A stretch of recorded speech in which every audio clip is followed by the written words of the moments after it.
jamais, aucune institution n'a consacré un événement d'une telle ampleur à l'histoire des chrétiens d'Orient. Et ici même, à l'Institut du monde arabe, nous concevons notre mission comme devant permettre la connaissance des multiples facettes du monde arabe, qui est composé de diverses religions, la religion musulmane au premier chef, la religion juive et la religion chrétienne, qui est là depuis plus de 2000 ans, et qui a apporté à la naissance même du monde arabe, l'exposition nous montre, une contribution éminente. Donc, nous avons voulu, pour des raisons je dirais, de culture, d'information, rendre justice en quelque sorte à ces communautés qui, depuis 2000 ans, accomplissent un travail tout à fait remarquable. Nous ne cherchons pas à engager une polémique avec qui que ce soit. Ce n'est pas une exposition politique, c'est une exposition, disons, culturelle et intellectuelle. Et en même temps, chacun en tirera l'enseignement qu'il veut, qu'il peut.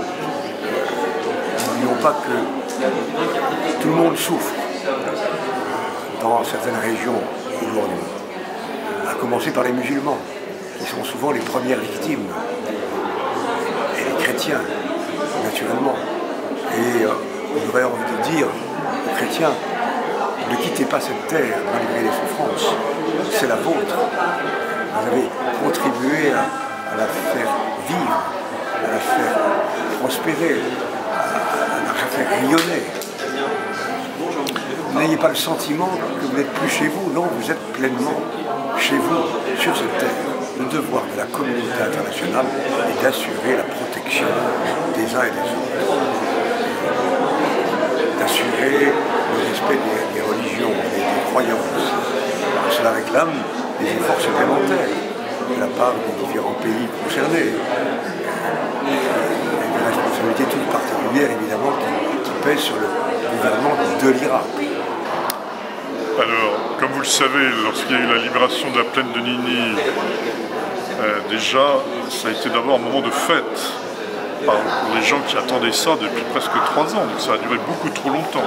Bon, et ça a été d'abord un moment de fête. Après ça, quand les gens sont allés voir leur maison, c'est un moment d'abattement, parce qu'ils ne soupçonnaient pas à quel point leur maison allait être abîmée, détruite parfois, parfois par le Daesh, souvent par le Daesh, mais aussi par l'aviation internationale, parce que c'est la guerre internationale. Donc il y a eu un moment d'abattement, presque d'hésitation sur ce que pouvait être l'avenir. Et puis, je crois que maintenant, on est encore dans un temps d'hésitation, je ne le nie pas, mais on observe un retour au moins dans les villes de la plaine de Ninive. On pense qu'il y a à peu près, par exemple, 2000 familles qui sont retournées à Karakosh. À Karamles, nous avons une base vie avec des ouvriers irakiens chrétiens pour commencer à reconstruire ce qui peut être reconstruit, des maisons. Il y a des organisations internationales qui travaillent pour apporter l'eau, apporter l'électricité, apporter la sécurité, regarder quelles solutions nous pouvons trouver pour la sécurité. C'est compliqué, mais surtout, ce qui est encore plus compliqué, c'est quel va être l'avenir politique, administratif des villes chrétiennes. Quel va être le rôle du Kurdistan? Vous savez qu'il y a le référendum au Kurdistan, donc on ne sait pas vers où on va avec le Kurdistan. Bagdad, est-ce que Bagdad est prêt à donner un statut d'une certaine autonomie administrative aux villes chrétiennes? Où va s'arrêter le Kurdistan et où va commencer la zone sous le contrôle direct de Bagdad? Quels seront le rôle des responsables chrétiens? Donc tout ça, c'est encore plein de questions. Sur Mossoul, il faut, je pense, distinguer d'assez près Mossoul Est et Mossoul Ouest. À Mossoul Est, où je me suis rendu en juillet, bien sûr, il y a des destructions, mais enfin, la ville est quand même debout. Les immeubles, les commerces, il y a même des embouteillages, etc. Bien sûr, beaucoup d'églises ont été saccagées, mais il y a encore une vie urbaine qui se maintient. Dans la partie Est, ça me semble beaucoup plus difficile. Je n'ai pas pu m'y rendre parce que Il y avait encore, quand je suis allé au mois de juillet, des snipers ou des gens qui traversaient les souterrains. C'était encore trop dangereux. Les autorités n'ont pas voulu que nous allions dans la partie est, mais je pense qu'elle est beaucoup plus abîmée, que la vieille ville est abîmée. Alors après ça, le retour pour les chrétiens à Mossoul, je sais que beaucoup le souhaitent, que le patriarche Louis-Raphaël Sacco de Bagdad le souhaite, que nous le souhaitons tous. Je crois qu'il ne faut peut-être pas trop se précipiter, parce que, comme vous le savez, ce n'est pas parce que le Daesh a été chassé que les tensions disparaissent comme ça du jour au lendemain. Et donc une chose est le fait que des religieux, des prêtres, des évêques y aillent, autre chose que des familles retournent.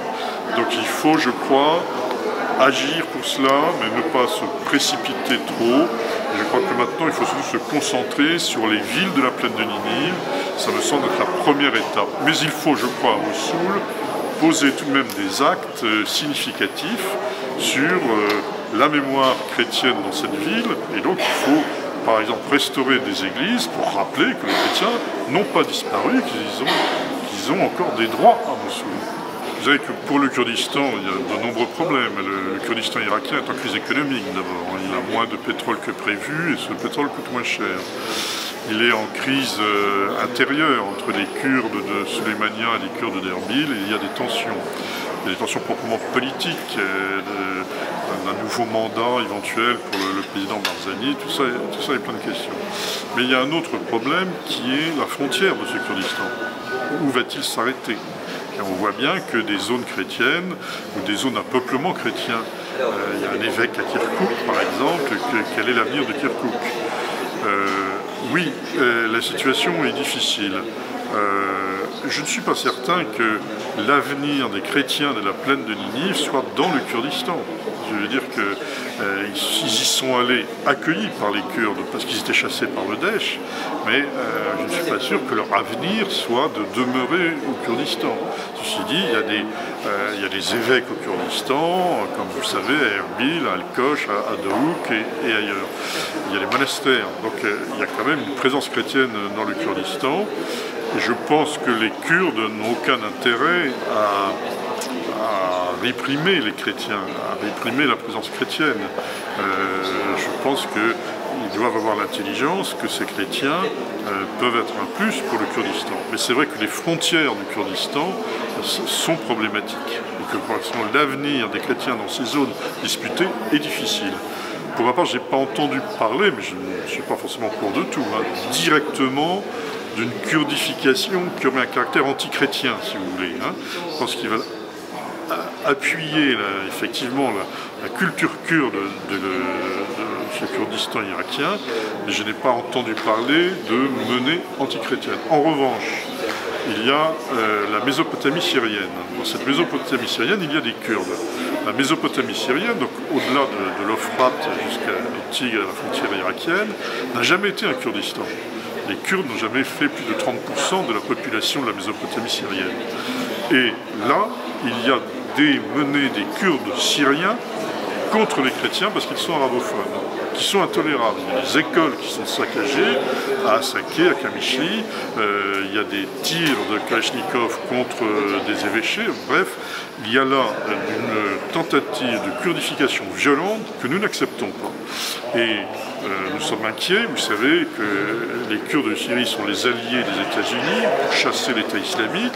Je suis heureux qu'on chasse l'État islamique, mais je suis toujours un peu inquiet de savoir qui est l'allié des États-Unis, parce que c'est souvent le problème d'après. Voilà. Et donc je demande que la communauté internationale exerce les pressions voulues pour que ces Kurdes de Syrie respectent les droits des chrétiens à vivre en Mésopotamie syrienne. Je pense d'abord qu'il y a deux éléments. D'abord, de rappeler la richesse de cette culture et de cette histoire. Il n'y a pas beaucoup de cultures sur la planète qui ont 2000 ans d'histoire vive. On a des communautés vivantes dont l'histoire et la culture remontent à 2000 ans. Il n'y en a pas énormément sur la planète. Donc c'est quand même une culture d'une grande richesse. Et souvent les chrétiens d'Orient ont le sentiment d'être méconnus. Encore des Français qui croient que les chrétiens d'Orient, ils sont venus avec les croisés ou ils sont venus avec des missionnaires européens en oubliant que c'est bien l'inverse. C'est bien, ils sont là depuis le début, ils nous ont apporté et non seulement la foi chrétienne, mais même la culture chrétienne. Donc, rappeler la richesse de cette histoire, et rappeler ce que nous devons à cette histoire. Beaucoup de diocèses en France ont été créés ou ont été développés grâce à des chrétiens venus du Moyen-Orient. Le cas le plus emblématique, c'est Saint-Irénée de Lyon, qui est venu de Smyrne, qui est donc venu de l'Orient, près d'Antioche, de la Turquie d'aujourd'hui. Bon. Mais bien d'autres, hein. Le premier évêque de Tarentaise venait d'Assyrie, Saint-Jacques d'Assyrie, etc., etc. Donc nous devons beaucoup à ces chrétiens d'Orient. Mais il y a un autre aspect qui est de rappeler, et je salue l'ouverture des directeurs, du président et de son équipe, du président de l'Institut du monde arabe, de rappeler que ce monde chrétien moyen-oriental est une composante à part entière du Moyen-Orient, et donc aussi du monde arabe. Beaucoup d'habitants du Moyen-Orient parlent couramment arabe, beaucoup de liturgies au Moyen-Orient sont en arabe. La renaissance du monde arabe au moment de la Première Guerre mondiale et de la suivante ont été le fait de chrétiens. On sait que Parti Basque, qui joue un rôle important, a été fondé par un chrétien, etc., etc. Les premières imprimeries en arabe ont été faites par des chrétiens. Et donc ces chrétiens du Moyen-Orient ont leur place dans le monde arabe. Et donc ça ne doit pas être étonnant, ça ne doit plus être étonnant que dans un institut, qui n'est pas un institut exclusivement musulman, mais qui est un institut du monde arabe, il y ait ce type d'exposition. Je pense que c'est tout à fait essentiel. Et normal.